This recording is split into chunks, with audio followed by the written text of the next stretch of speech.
مبتلا ہو گیا تو ضلالم بعیدہ میں اشارہ کیا کہ عوام کا شرک ہوتا ہے ناسمجھی کی وجہ سے، لا علمی کی وجہ سے، اس لیے وہاں لفظ ضلال ذکر کیا۔ ضلال کا معنی ہوتا ہے راہ بھول بننا، بھولی پہ گیا اور بھول کر شرک کیا نادانستہ۔ اور جہاں افترا اسم عظیمہ ذکر کیا تو وہاں پہلے مولویوں کا ذکر ہو رہا ہے، بڑے بڑے شیوخ التورات کا، تو فرمایا مولوی بھی شرک کرتا ہے، عوام بھی کرتی ہے۔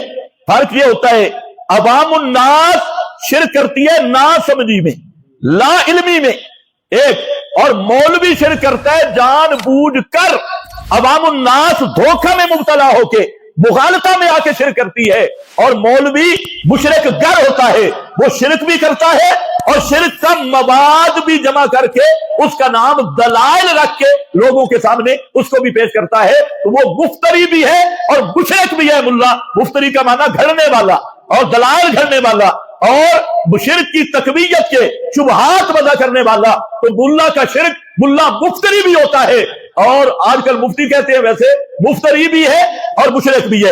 اور جو عوام الناس کا شرک ہے مشرک ہے لیکن مغالطے میں ہے، راستہ بھول کے ہے، اسے پتہ نہیں ہے کہ یہ شرک ہے، اسے ملا نے سکھا دیا کہ یہ عشق ہے، یہ محبت ہے، یہ بھول بھلا کے شرک کر رہا ہے، وہ جان بوجھ کے کر رہا ہے، تو اللہ پھر فرمایا لا یغفرو، میں اس کو معاف کروں گا نہ اس کو معاف کروں گا۔ شرک بھول کے بھی کیا تو معاف نہیں ہوگا، لا علمی میں بھی کیا تو معاف نہیں ہوگا۔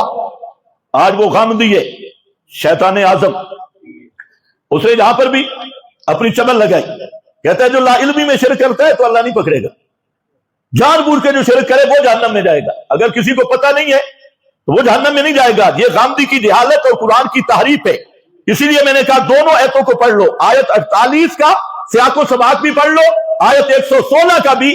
یہاں ایک مقام پہ عوام الناس جاہلوں کی بات ہو رہی ہے جو لا علمی میں شرک کرتے ہیں، ان کو بھی فرمایا لا یغفرو، ان کو بھی معاف نہیں کرے گا۔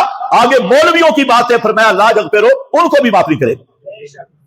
تم بھی خیال کرو، یوٹیوب بہت دیکھتے ہو تو کم از کم کوئی اشکال ہو شبہ ہو تو پوچھا بھی کرو، خود محقق نہ بن گئے کرو۔ جو بھی یوٹیوب پہ بیٹھا ہے بک بک کرتا ہے اور تم کہتے ہو سبحان اللہ سبحان اللہ، اندھے بہرے نہ بنو۔ یہ غامدی بہت بڑا ابلیس ہے، بہت بڑا، چھوٹا بہت نہیں، پورا شتونگڑ ہے اور پورے قرآن کا منکر ہے۔ نئی چیز لوگوں کو اچھی لگتی ہے، کہتا ہے لا علمی میں شرک کرے تو معاف ہوگا، تو قرآن کیا کہتے ہیں لا یغفر آئیں، تو کہاں لا علمی والوں کو گارنٹی دی؟ اس جاہل کو یہ بھی نہیں پتا کہ توحید فطرت کا مسئلہ ہے۔ یہ کون سا مسئلہ ہے؟ فطرت کا۔ اگر آدمی کی فطرت سلیمہ ہو، اس کو نبی کی دعوت نہ بھی پہنچے نا توحید وہ سمجھ لے گا۔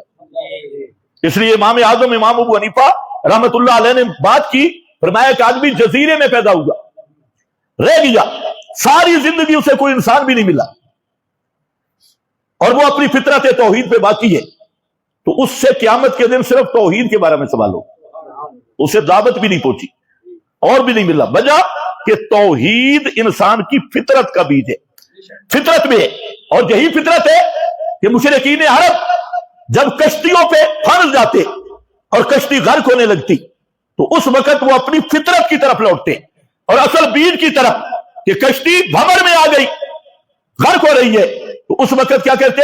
دعوا اللہ مخلصین لہ الدین۔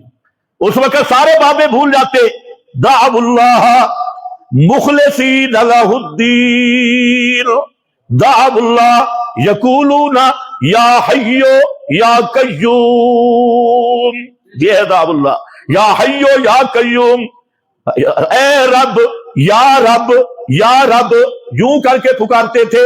تو مسئلہ توحید فطرت کا مسئلہ ہے، اس لیے قیامت کے دن جہالت ادھر نہیں بنے گی کہ قیامت کو تم کہو یا اللہ وہ مولوی اور کہتا تھا، یہ مولوی اور کہتا تھا، یہ تے مولویاں دے رپھڑن، مولویاں دے رولےان، ہم کدھر جائیں؟ خبردار، قیامت کے دن یہ عذر نہیں چلے گا۔ اللہ رب العزت قیامت کے دن اس عذر کی وجہ سے نہیں چھوڑیں گے۔ فرمایا تجھے فطرت میں تمہاری توحید رکھی، کل مولود یولد علی فطرت الاسلام فطرت اللہ التی فطر الناس علیہ۔ فرمایا عالم ارواح نے وہ جو ایک عہد تھا الستو بربکم، اس کا اثر فطرت میں رکھ دیا، اور تمہاری فطرت توحید پہ ہے۔ دنیا کی ہر چیز کے بارے میں سوچ کرتا ہے، کبھی دین کے بارے میں سوچا ہی نہیں ہے، یہ کوئی عذر نہیں ہوگا، معافی نہیں ہوگی۔ شرک ہے کیا؟ اے بڑا مسئلہ۔ جہاں تک تو مولوی آ گئے، ابو جہل بھی جہاں تک آ گیا تھا، وہ بھی کہتا تھا اللہم لا شریک لک لبیک اللہم لا شریک لک۔ مسلم شریف پڑھ رہا ہوں۔ ابو جہل اینڈ کمپنی کعبہ کا طواف کر رہے ہیں،